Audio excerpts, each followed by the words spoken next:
Hey, George, wake up. What time is it? It's time for the next episode of Graveyard Carz. Let's go. Okay. We interrupt this program to inform you of what transpired on the last episode of Graveyard Carz. My name is Brenda Kellison. I'm a pinstriper. Mark gave me the opportunity to letter the little dead wagon, his version of the little red wagon, and so I couldn't pass it up. Doug and I are working on getting the engine mounts in position. I've already pre-mocked all this stuff up, so now it's just a matter of putting it on the engine and getting it ready to go in the A100. It's not just a matter of dropping it in there like it is on some cars, or just dropping the car down around it like we do on the other cars. God, I've got a bad feeling about this.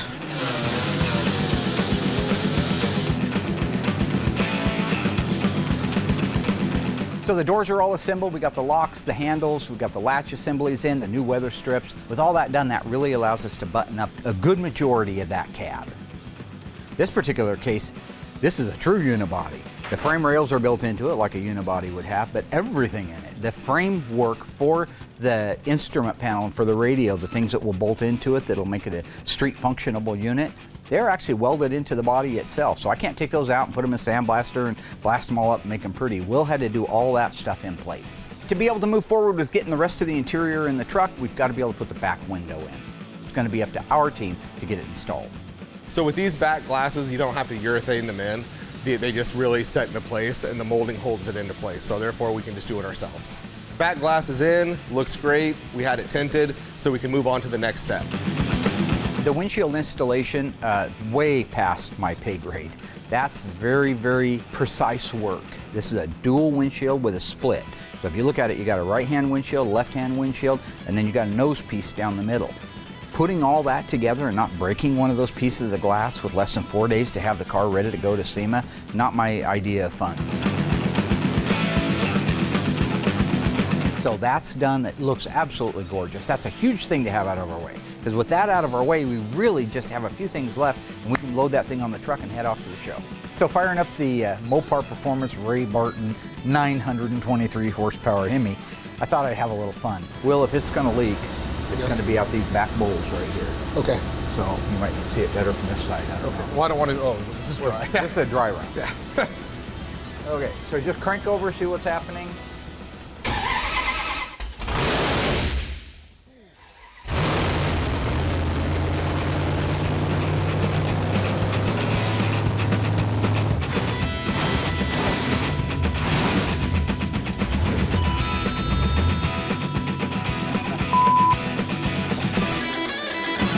.923 horsepower in a vehicle that probably weighs 3,000 pounds and all the weight's over the back tires? Yeah, bring Sema on.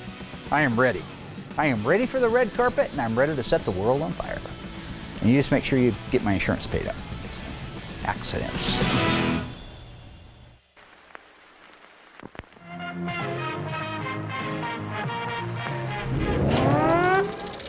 They're coming to get you, Barbara. This time on Graveyard Carz, the ghouls may have wrapped the big-ticket items on the little dead wagon, but this little A100 isn't done yet. Cousin Dougie finishes the seats, the team stains, clears, cuts, and installs the wood slat truck bed, and with Springfield in the rear view, they head for Sema in Las Vegas. But will an unforeseen problem put the brakes on Mark's red carpet dreams? It's real frustrating, real disappointing. In Springfield, Oregon, Mark Warman, together with his skilled ghouls, It has been established that the unburied dead are coming back to life. bring classic Mopar muscle cars back from the dead to look like they did the moment they left the factory floor. Because of the obvious threat, this station will remain on the air day and night.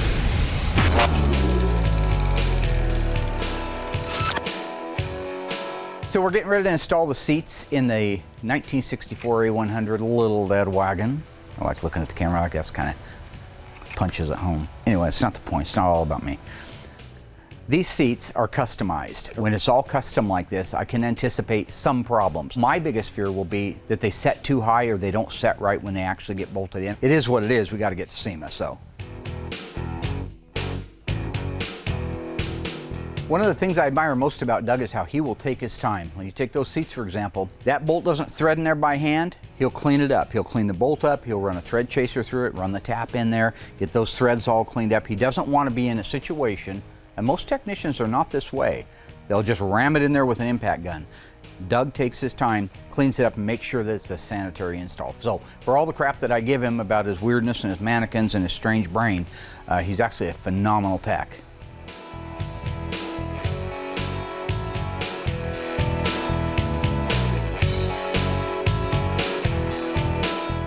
Seats really went in without too much trouble at all. Again, this is a little bit different than what we're used to working on, so we did have to clean up some holes. We did have to find and locate the holes in the floor, that kind of a thing. But overall, it went really well. I'm glad that's done because now the seats are in it, we can set in it, we can set the height to figure out where the shifter is going to be, so we can really start moving forward with the wrap-up.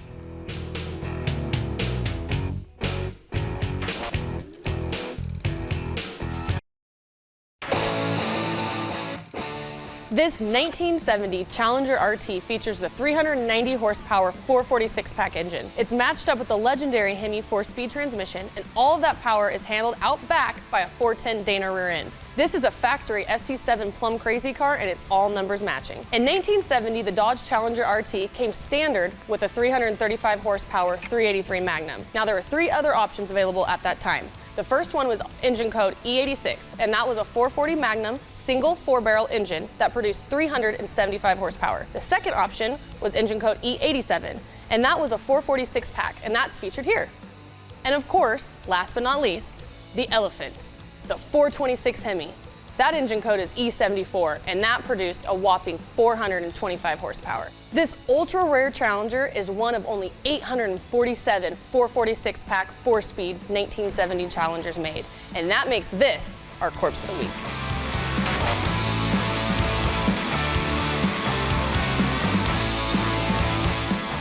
So on our little dead wagon, there are a lot of moving parts and there's a lot of choreography because there's only so much room for so many people. Now, the engine's in it, certainly that means the drivetrain's in it, but the wood has to be stained. We bought a really cool floor bed kit from Yogi's. We're staining it with a dark walnut, and then we're using PPG clear over the top of that, so that's Will's job. The rest of the team are working on getting the stainless steel trimmed and fitted, cut, and put into place for like the wheel tubs and the insides of the bed. We're pretty lucky to have a really cool metal shop right down the road from us. The guys at All Pro, they just roll out the carpet for us. They have all the brakes and all the slip rolls and everything, that they're the ones really that are pre-cutting and pre-shaping a lot of the stainless steel that's going inside the bed. It's big pieces, so you know, inside that bed's 6 feet long and it has to have a certain shape and a certain contour to it. So when you're talking about clear coating over an impervious substrate like metal, it doesn't take nearly as much paint because the paint has nowhere to go, it can't soak in. But this is wood. So that stain, while it goes on there and it soaks into the wood, the clear is coat after coat. Typically speaking, you would want to put 3 or 4 coats of clear on, let it set for a week, sand it, then re-clear it, and continue to do that until you had a nice flush finish.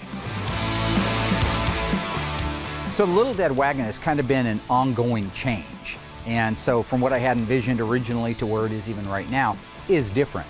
The basic structure of it is the same. It's a great big Hemi in the back of an A100, and it's painted red, and it, you know, got a little dead wagon going onto it and all that stuff. But the stainless steel inside was more of an afterthought. Originally when I did it, I thought I would do body and paint work inside of there.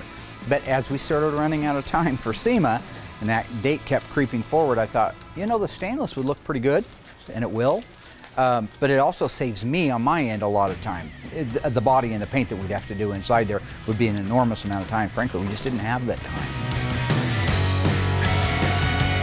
So the kit from Yogi's for the bed floor, I believe, is for a regular 8-foot bed. That doesn't leave us a lot of extra wood and a lot of extra stainless. It does leave us some, but what we've got to be careful of is making sure that when we make our cuts that we don't overcut.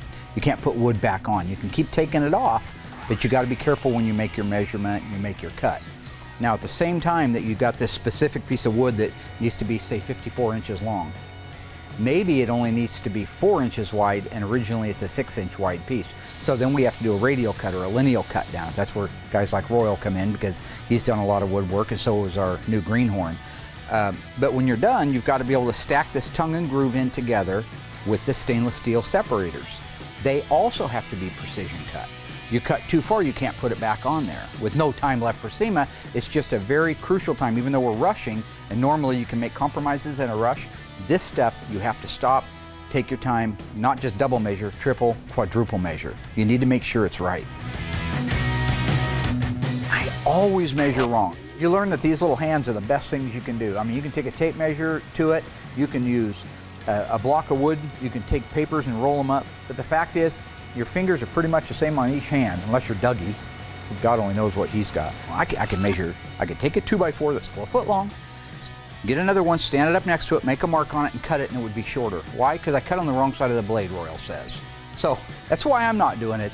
There is no room for that kind of stuff. No Mark Warmanisms in this one. You know, I watch a lot of car shows. I spent the last 15 years watching great shows like Overhauling. And I always thought to myself, that's a crock, man. Nobody's under that kind of pressure. But they can be.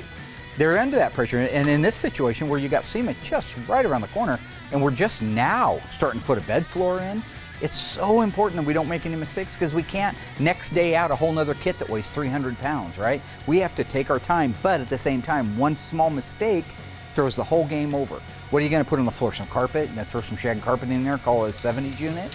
So yeah, you do have to make the right cuts, and you have to make them every single time. When I bought the little A100, I knew that it was gonna be a little dead wagon. Check it out. It's been a long process. Got a lot of time into it. A lot of time it just sat because we had other cars that we were working on. Also deciding exactly how I wanted it to look, making sure I had the right vendors lined up on a project like this, because I've never really done a subframe like we had to do on this one. That's a lot of head scratching, that's a lot of thinking, because it's not just cosmetic. If we don't do something right underneath there, somebody dies. Who's going to build the engine? Where are you going to get the engine? Who's going to build the transmission? Where are you going to get the transmission? The rear end, all these things. When you add them up and you sit down with a pen and paper and you start getting things coordinated, it takes a long time to build a car. And it's just a shame that all that prep and all that time and all those dedicated hours still come down, no matter how hard you try, to that last murderous week, hell week, where you're just doing back-to-back suicide shifts trying to knock one of these things out. Maybe one day we'll have a perfect system and won't have to do that. But right now, I don't know any way to avoid it.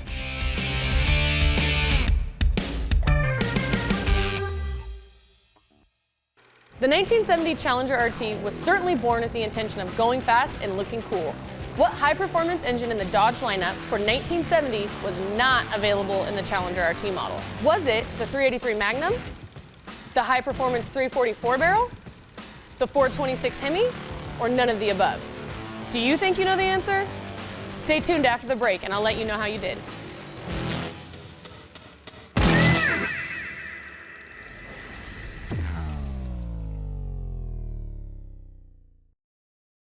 Okay, ghouls, how did you do?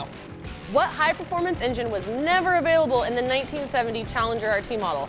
If you guessed none of the above, you're wrong. Sorry.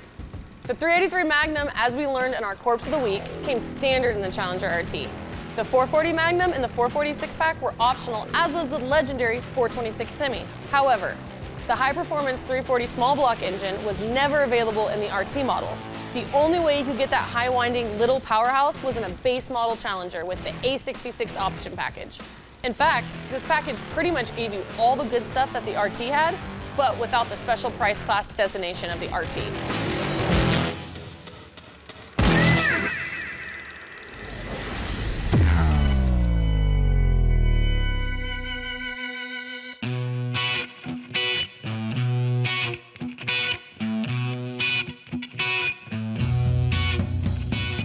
So this is actually one of my favorite parts of the whole thing. When I was a kid, I remember the little red wagon with all the cool decals down the side, and he had some I don't have. There were sponsors back in the day that were very big into racing, maybe that aren't as much today. What I tried to do was, number one, if they really truly were sponsors, and they were around back in 1964, I tried to use their original graphics. I tried to do replicas of the originals. So when you see like the Hearst shifter, now I wanted to have that one on there because that was been on many cars over the years. So the little Hearst logo is an original 1964 style. Milodon's a great sponsor. They worked with us on the oil pan, the oil cooling system, all kinds of things like that. But the decal I had to use on that is the only one that they've had, which is the modern day logo. Krager You look at that one on there, that's the one that was back on the trucks and on the race cars back in the day.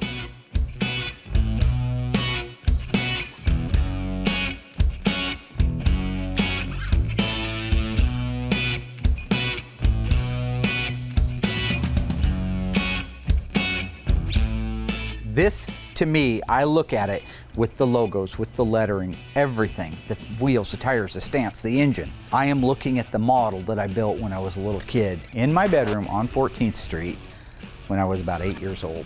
So hopefully the rest of the world that remembers the vehicle and loved Bill Maverick and got to see him maybe in some cases live like I did up at Woodburn and PIR will really love the truck, and hopefully it takes them and transcends them just back to a funner time in our lives when we were kids. So right now Mark is out doing his final test drive on the A100. You hear him pulling in right now, so we're going to bring it in, do it once over on it, make sure we're good to go.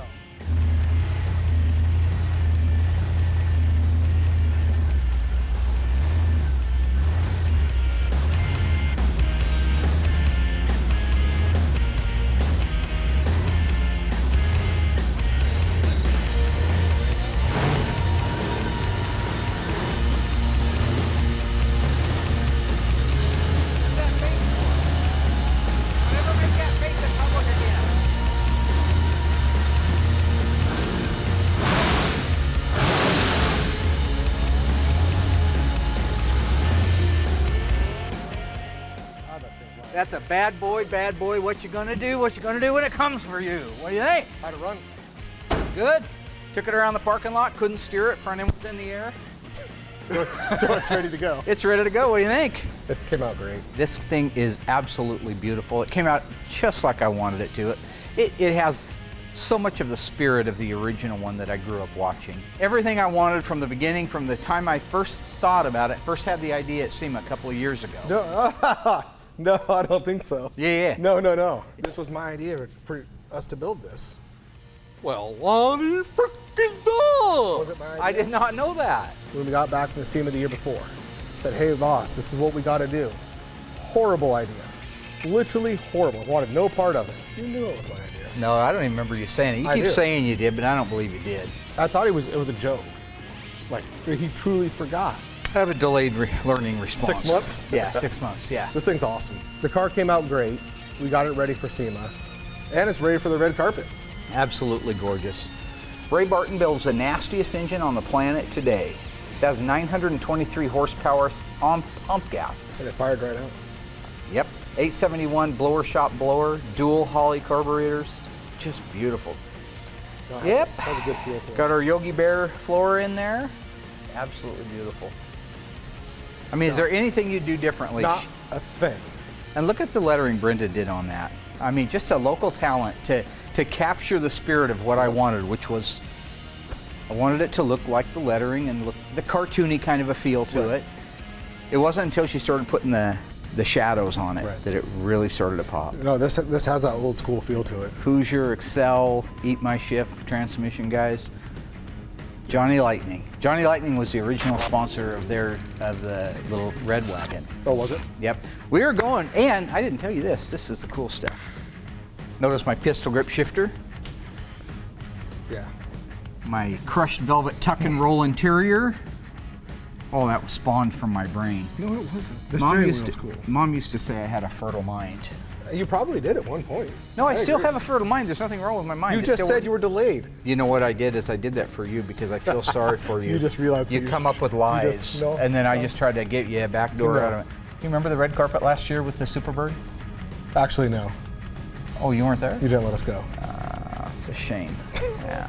You'll be down there this year. They invited us to go across the red carpet. Only one car gets invited to go across the red carpet, and you are looking at it. It's like 100 cars. Yeah, it doesn't matter. Only one little dead wagon with a 426 Semi with dual Holley carburetors and an 871 supercharger on it get to go across. That is correct. Yes. So this will be the only picking the fly poop out of the pepper, I'd say. No, you think we're ready? I think we're ready. I'm exhausted. See you in Sema. 2018. Litter Dead Wagon. get ready, pack up, head out. You guys are flying down. I don't fly, I drive. Takes about 15 hours. I average about 80 miles an hour going down there. 2016 Challenger Shaker, still getting 22. Huh? The people at home don't care. Oh, okay, I'm sorry I'm It's boring okay. you with what I'm gonna actually do. Why don't we talk about how many beers you're gonna drink while you're down there? Because they love to hear about that. They do. Yeah. Yeah. Drunk. Good comeback. Yeah. Yeah, you are. So now that we got this all wrapped up, I'm gonna go get packed. We're gonna catch our flight, get down to Las Vegas, and make sure we're ready to go for the red carpet. Little Willie Willie can't block mud. Comes to the daddy for the daddy rescue. Ha ha.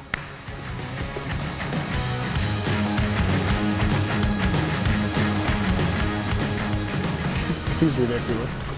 He's so ridiculous. If you wanted to shave your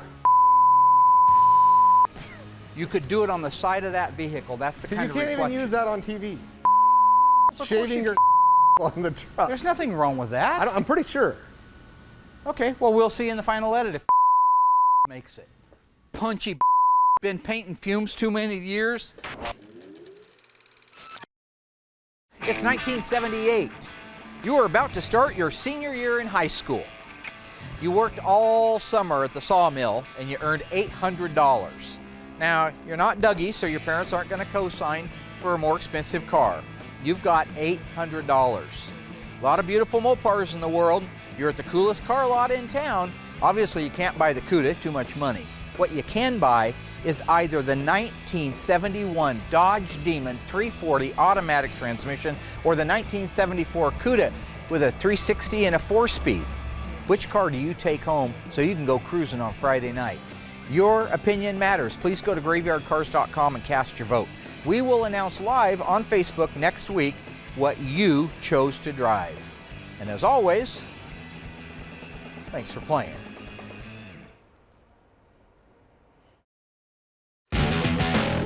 So far, the Ghouls knocked out the last items on their A100 punch list, installing the seats, the wood slat truck bed, and the stainless steel finish pieces. Still to come, the GYC team heads for Sema. But will a problem with the little dead wagon spell disaster for its red carpet debut? That means the little dead wagon is dead.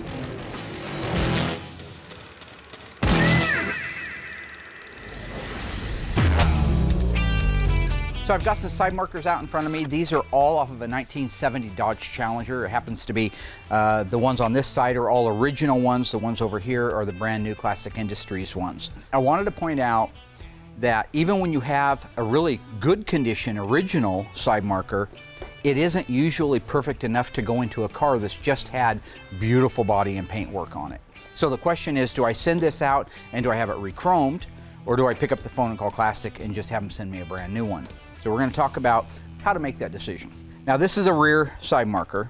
You see I've got the red lens. Amber goes in the front, red goes in the rear. But we talk about the actual housing itself. If you go around the outer perimeter of it, overall, like I said, it's pretty darn clean. But if you get close, you'll see damages to the chrome. Like here's a slice where some kid on a bicycle went by and blasted it with his pedal probably. If it didn't have the dents, you still have to deal with the fact that this is pot metal that's been chromed and it was 50 years ago. So what happens to pot metal that's that old, that's been chromed? It begins to bubble. And that bubbling is only going to continue to get worse. Now, if you take that and you send it off to the chrome shop, they've got to strip all the chrome off of it. The process of doing that can actually cause more problems to the pot metal. The pot metal actually could get holes in it or pinholes in it that it didn't have when it was in its chromed state. So anybody who's ever chromed for a living knows that pot metal's pretty much designed to be chromed one time. After that, you can end up chasing your tail around in circles. So this is a new housing. You think, well, okay, it's an aftermarket housing. I want an original part of my car. I understand that. I'm the same way. It's just what makes sense. If you look at this housing, this new one, you go around and you look at the same chrome that I showed you a minute ago. This is a brilliant, deep chrome. There's no pits or bubbles in it. There's no damage, obviously, it's a new part. But it's the exact same footprint as the original one. And I'll show you in a minute on the back. But just consider how close those are, if not exactly perfect. We turn them around and look at them. You have the Chrysler Pentastar because Classic licenses it through Mopar. We have our part number down at the bottom. We have our right hand insignia cast into it. All of the SAE lettering and codes are on there. The original studs, everything on this housing is an identical twin to this housing, except it's not 50 years old and it looks a lot better than the original one. So to me, by the time you chromed this and got it back and hoped that it was perfect, you could probably buy 3 of these. So now you know what my thinking is when it comes to parts that have already passed my quality test. And that's what we're dealing with here, is parts that I wouldn't put on the car unless I approved of them. You make your own decision. That's my advice.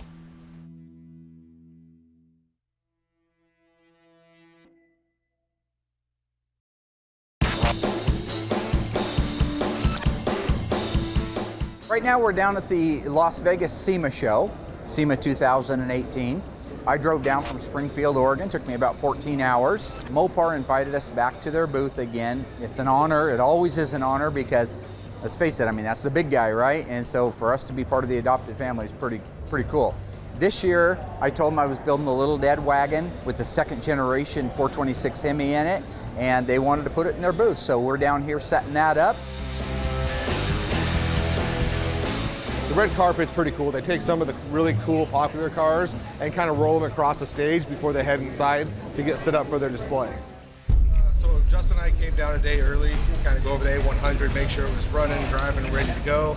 Got here early this morning, got right to the booth, and it wouldn't start. So after some trial and error, going through the whole thing, come to find out our fuel pump is no longer working. This pump. For real? Yeah. How does a brand pump just stop after like day 2 of running? So we got it disconnected, like hit the switch, and we got nothing coming out of that. Yeah, nothing's coming out of it at all. It's fried. So right now we can't run the truck, and we have about 45 minutes before we're doing the red carpet. And the reason we're running around, sweating, it's hot as hell in here. So I think that the fuel pump's probably not pumping. It's running, but it's not pumping anything. So Mopar has this, I think, 345 horse crate engine. Remember when they built the one up last year, they just used regular fuel pump on it? So it's got an electric fuel pump inside here that's regulated up to 60 pounds for this, but we can regulate it down for ours. And it's got 6 AN fittings on it. So I think they're coming over to take the pump out and then hand it to us, and we're going to put it in ours. So the 2 wires that go to ours will have to go over to theirs. Okay. And I imagine he's connected those in a different way, but they've got tools here. They've got everything. Great. When I got here, the battery was dead. We've had this thing dialed in for 3 or 4 days, and not once have we had a battery issue. Mopar had a display unit here, knew the urgency of everything, the time frame, the crunch that we had, and they said, hey, here you go, take apart what you need.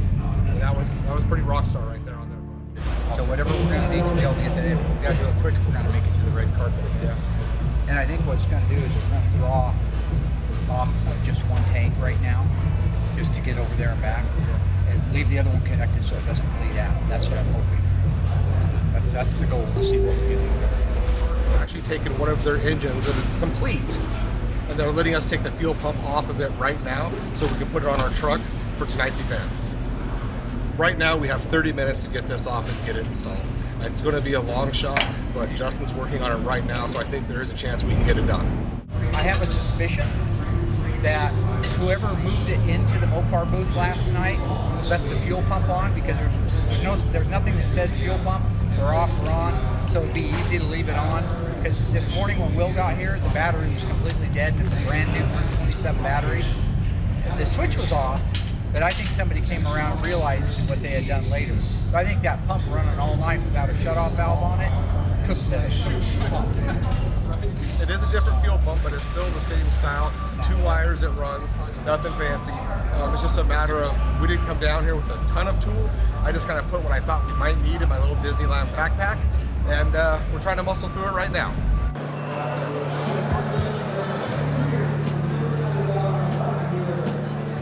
We have the fuel pump in there. The problem we're running into is they use bigger fittings than what we used. So at this point, we're trying to see if we can just bypass all of our system completely and go with their setup all the way through and try to get it good enough just to get it to the red carpet tonight.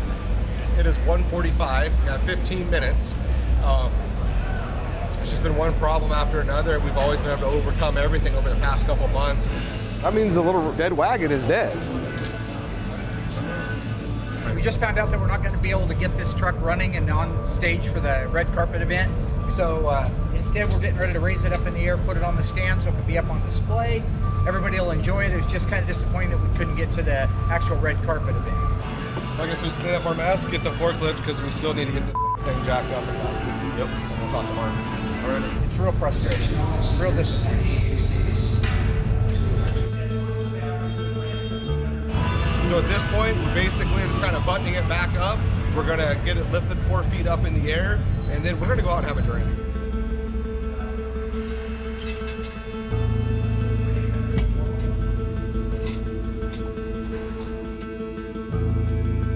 We're hitting Fremont Street. We're done. Get ready to do all of our autographs tomorrow.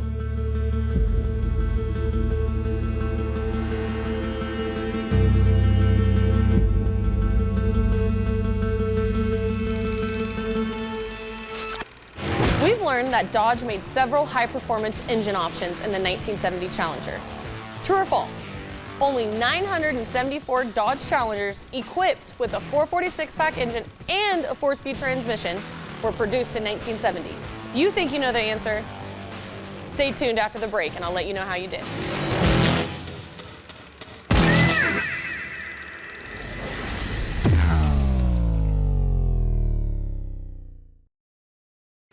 All right, how'd you guys do? Did Dodge really only make a total of 974 446-pack 4-speed Challengers in 1970? If you guessed yes, well, you're wrong again. What the heck? Were you guys not paying attention to Corpse of the Week? The total production of 446-pack 4-speed Challenger RTs in 1970 is 847. So now you know.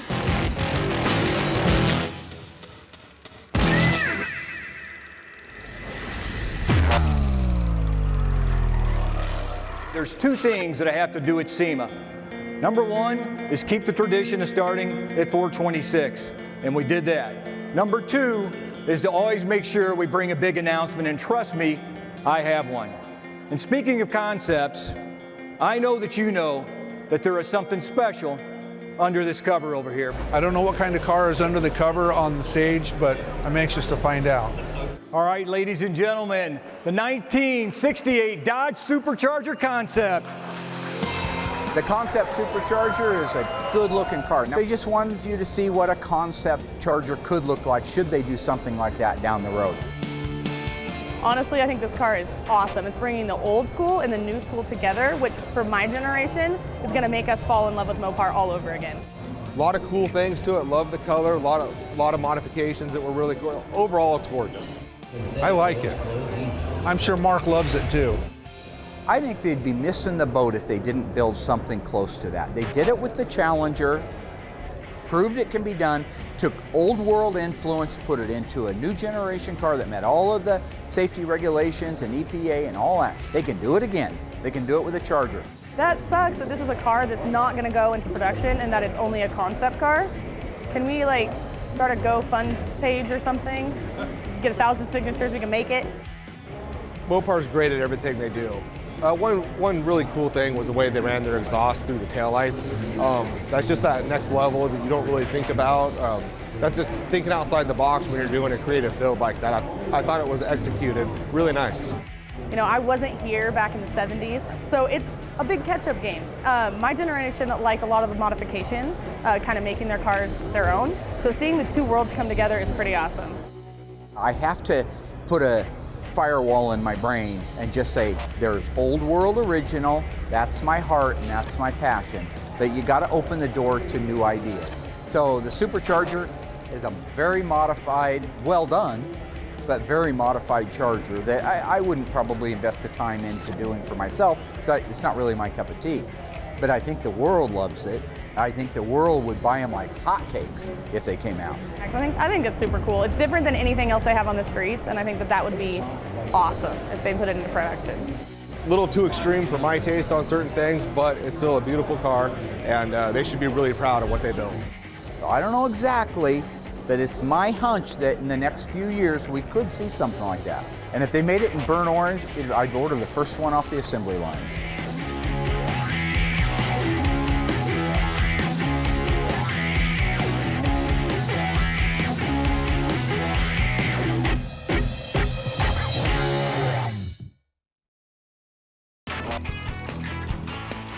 Ladies and gentlemen, please welcome the head of Mopar North America, Steve Beam. One of the things I'm looking forward to is at 4:26 in the afternoon, they always have their press release on the first day of the show. So they've asked me to be out in the audience because they want to surprise me, I guess. If you're a Sema regular, you may have been expected to be greeted by someone with an Italian accent. So our good friend Pietro actually moved up, and now he's working with Mopar on a global level.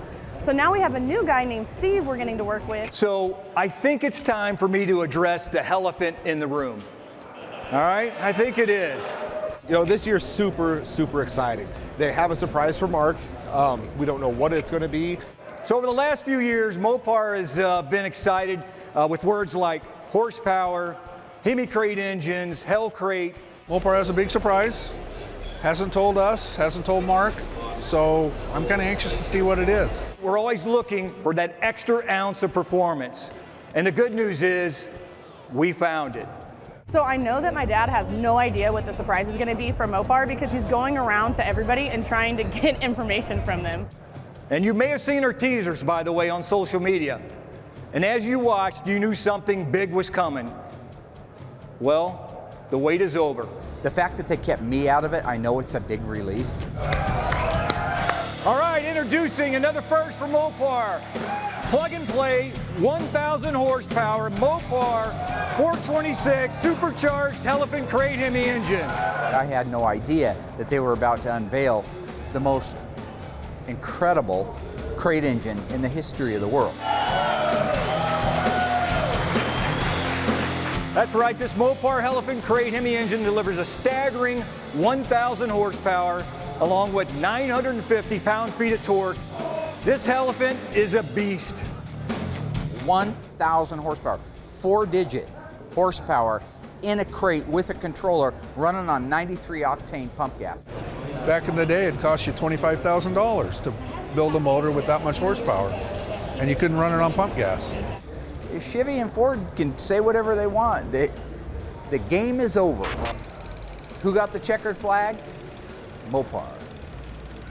Well, we'd like to think the elephant is a very special gift, and all the performance lovers out there, but what's a gift if you can't open it up and play with it? So I think we should fire this thing up. I also think we should bring Pietro back up to help me fire this thing up. It was fun to see Pietro again. I only get to see him once a year.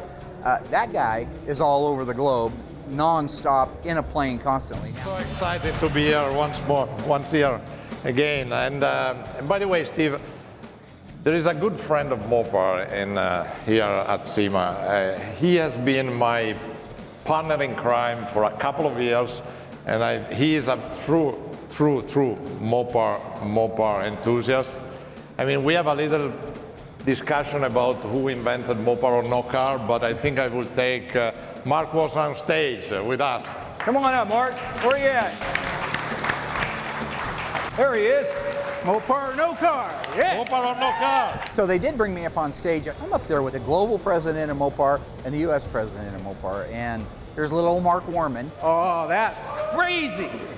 That's mental. As always, they told you to walk in front of the car and you can Who else would do this other than Mopar, right? Oh, so, that's what do you guys think? Let's, why don't you help me get this thing fired up, we're right? starting it, right? Take the fire marshal 15 minutes to get here. I'll be at my motel room. Start it. All right, so on the count of 3, guys, help me. Yeah. 1, 2, 3.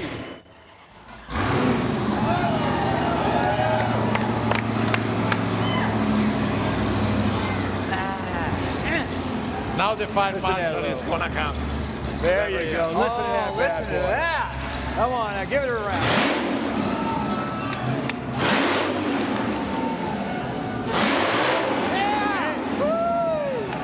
In a crate. Woo! Awesome. Oh, all right. Now that's real.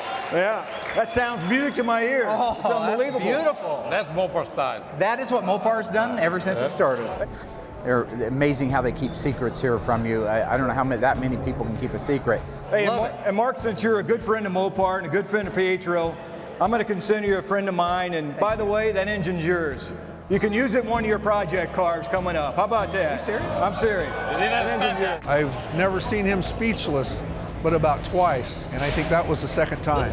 I had no idea that it was coming.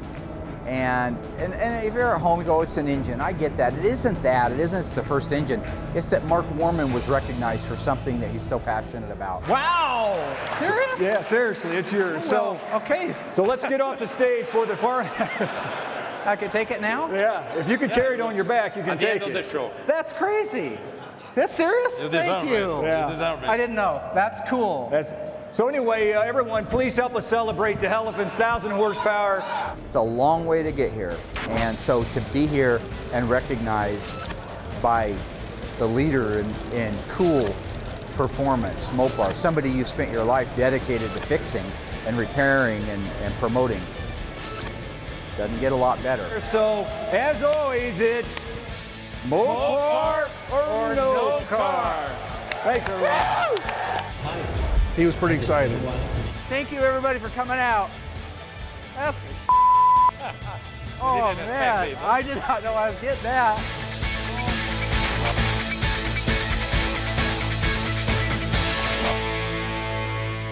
I think we got more done on the Dodge 100 in 2 weeks than we did in the first year. Every trip to Sema is better than the trip before.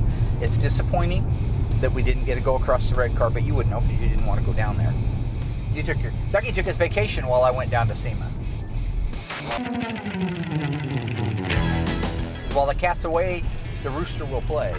But we had a good time down there. We didn't get a chance to go across the red carpet because the fuel pump was left on and got destroyed overnight. But the good news is the fans absolutely loved it. It was sitting at the front of the show. Mopar, once again, amazingly, I don't know how they are able to keep these stupid secrets from me. Maybe I'm just not connected. Maybe I'm not in the Circle Trust. But the fact is, they gave me the very first 1,000 horsepower all aluminum 3rd generation 426 Semi built. The first one. So you know what that means? That's awesome. It does mean it's awesome. Uh-huh. It also means we've got to come up with a very, very special car for it to go into. And I have an idea. I'll bet you do. I do. I bet it's going to be a good one. It's a good one. Yeah. If I can pull it off, it'll be the biggest event at SEMA 2019 in the history of the SEMA show. I may be outside the circle of trust, but in my little world, my little pond, I'm the big fish that runs it, and nobody can keep a secret. Tony Philly Steak D'Agostino is sniffing around to come out and check up on his car, right? Yeah. So I got that word yesterday.